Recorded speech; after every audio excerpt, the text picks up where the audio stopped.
Andre keluar untuk mencari Reza. Dia pergi ke tempat gym, mengecek orang satu persatu dari ujung ke ujung. Rupanya Reza tidak ada di sana.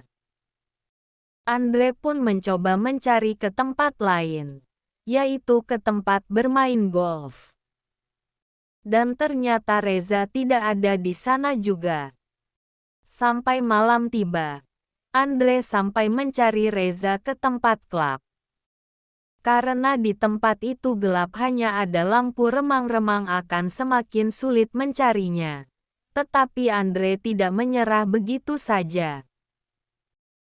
Andre terus mencari Reza dengan mengecek orang di klub satu persatu. Mulai dari mengecek di kumpulan orang yang sedang berjoget sampai ke segala sudut, dia masih belum menemukannya. Karena sudah larut malam, akhirnya dia pun merasa putus asa mencari Reza dan berjalan ke mobil untuk pulang. Ketika dia sedang berjalan, tiba-tiba handphone Andre berdering. Rupanya sang ayah atau Pak Hendra menelepon Andre. Lalu ia mengangkat telepon itu. "Halo," ucap Andre. "Bisakah kamu bekerja dengan benar? Bagaimana bisa kamu membiarkan berita itu disiarkan?" ucap Pak Hendra. "Kenapa itu salahku?" ucap Andre. "Ini tidak akan terjadi jika kamu mengurusnya dengan benar," ucap Pak Hendra mengomeli Andre. "Aku sudah berusaha yang terbaik. Dia bukan anak kecil, jadi aku tidak bisa mengawasinya 24 jam. Ucap Andre merasa tertekan. "Lakukan itu jika perlu. Ayah sangat merasa bersalah kepada pimpinan," ucap Pak Hendra. "Ayah tidak perlu terlalu mencemaskan situasiku," ucap Andre. "Bagaimana dengan Pak Ridwan? Dia baik-baik saja?" tanya Pak Hendra. "Aku masih mencarinya," ucap Andre. "Masih? Astaga, kemana dia pukul segini? Di luar dingin. Ayah cemas dia sakit," ucap Pak Hendra. Andre pun merasa kesal. Bukannya anaknya yang harus ia khawatirkan, tetapi malah putra pimpinannya. Putra pimpinan bedebah itu akan baik-baik saja. Jadi urus diri ayah sendiri, ucap Andre dengan kesal, kemudian menutup teleponnya. "Dasar bocah. Kurasa pekerjaan ini terlalu berat baginya. Tetap saja, dia harus bersyukur karena kami bisa mencari nafkah berkat pimpinan," ucap Pak Hendra bicara sendiri. "Dasar tidak tahu terima kasih," ucap Pak Hendra, kemudian memasukkan handphone ke saku celana dan mengelap mobil pimpinannya. Sudah lama Pak Hendra menjadi supir pribadi Pak Ridwan. Saking mengabdinya kepada Pak Ridwan, ketika Pak Ridwan sedang menggendong Reza waktu kecil, sampai-sampai Pak Hendra mengelap sepatu Pak Ridwan yang sedikit kotor dengan lengan jasnya. Andre sewaktu kecil melihat ayahnya yang seperti itu, merasa kasihan dengan ayahnya. Kenapa ayahnya sampai melakukannya seperti itu? Andre pun tidak menyangka dari dulu sampai sekarang dia masih selalu menyelesaikan masalah yang selalu ditimbulkan Reza. Menurut dia Reza adalah beban hidup baginya. Tetapi di sisi lain dia juga penyelamat baginya sehingga dia tidak bisa meninggalkannya. Ketika kejadian waktu itu pun, malah Andre yang kena hukum Pak Ridwan. Ketika dia sedang berjalan-jalan di sebuah toko TV, dia melihat berita yang menayangkan insiden itu. Di berita itu tertulis, putra kedua Geber Group membuat onar di pesawat, dan menampilan rekaman video peristiwa Reza di pesawat itu dengan wajah Reza yang disensor. Kemudian menayangkan Andre yang sedang mengawal Pak Ridwan tapi wajahnya tidak disensor yang menjadi tontonan publik, sehingga membuat Andre sedikit kesal. Penghinaan apapun yang kuhadapi, aku akan menahannya. Bagaimanapun, aku harus mendapatkan sesuatu untuk ini, ucap Andre dalam hati. Di sisi lain Ibu Reza yaitu Bu Mega merasa lelah dengan perbuatan Reza yang selalu berbuat onar. Sampai-sampai dia pergi ke dukun. Dia spesial, ucap dukun. Reza spesial. Kurasa tidak. Aku merasa sangat frustasi sampai kemari untuk jimat yang bisa menghentikannya berbuat onar. Ucap Bu Mega. Jimat hanya akan menghalangi masa depannya. Kini dia sedang dalam proses menjadi hebat.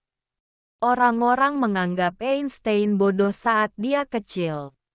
Edison dikeluarkan dari sekolah. Kamu tahu bahwa dahulu Steve Jobs pecandu narkoba bukan? Ucap dukun itu. Astaga.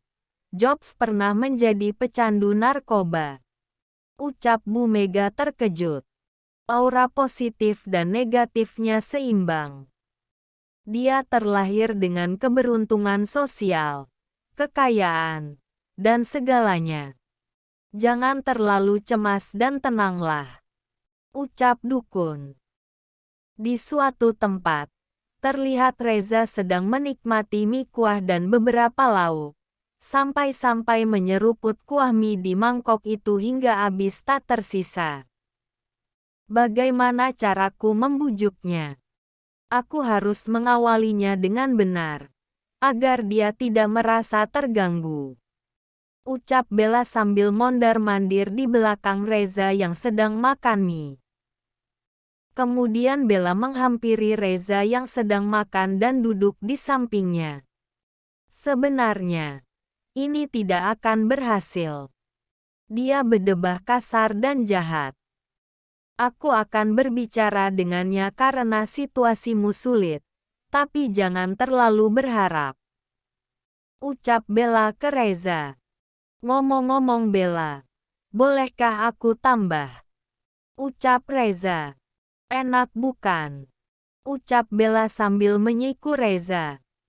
Tampaknya mereka mulai akrab. Harganya 15.000, tapi untukmu 14.000 saja. Ucap Bella. Akan kubayar kembali setelah dompetku ditemukan. Ucap Reza. Kemudian Bella panci di sebelah Reza. Jangan lupa, menginap harganya 100.000. Ucap Bella. Yes. Ucap Reza sambil memperagakan tangannya oke. Dan Bella pun membalasnya dengan memberikan jempol sebagai artian setuju. Setelah itu, Bella pergi membawa panci dan mengisi air dari keran. Beberapa saat kemudian Andre pulang ke kosannya yang berada di bawah kosan Bella. Bella pun berbicara kepada Andre untuk meminta membiarkan seseorang menginap di kosannya. Itu tidak akan terjadi, ucap Andre ke Bella yang sedang mengikutinya di belakang. Ayolah, jangan begini. Biarkan dia menginap semalam. Dia diusir, tidak punya uang dan tidak tahu harus kemana. Di luar dingin, aku tidak bisa mengabaikannya. Ucap Bella sedang membujuk Andre. Aku tidak punya alasan membiarkan orang asing menginap di tempatku. Ucap Andre sambil membuka kunci pintu. Ketika Andre ingin membuka pintunya, Bella menghadangnya. Demi nasib umat manusia, bagilah tempat pribadimu dengannya. Ucap Bella sambil memohon. Tidak. Ucap Andre bersikeras tidak ingin membiarkan orang asing menginap di tempat tinggalnya. Andre, kenapa kamu sangat dingin? Ucap Bella sambil menepuk pintu. Tiba-tiba Reza berteriak, sehingga suaranya sampai terdengar ke bawah. Apa? Ucap Bella sambil melihat ke atas. Help me! Ucap Reza berteriak. Kemudian Andre dan Bella bergegas menaiki tangga dan menghampirinya. Ada apa? Ucap Bella ketika sedang menaiki tangga. Kenapa? Tanya Bella sesampai di atas dan menghampirinya. Ada apa? Tanya lagi Bella. Ada tikus. Ucap Reza sambil menunjuk ke arah sudut. Itu tikus. Cepat sekali. Ucap Reza berteriak sambil ketakutan. Ketika Reza berbalik arah, dia terkejut melihat ada Andre di depannya. Andre pun terkejut tiba-tiba melihat Reza kenapa dia bisa berada di sini. Dengan mengenakan seragam pegawai hotel dan mengenakan jaket Bella di pundaknya. Apa ini? Tanya Andre terkejut.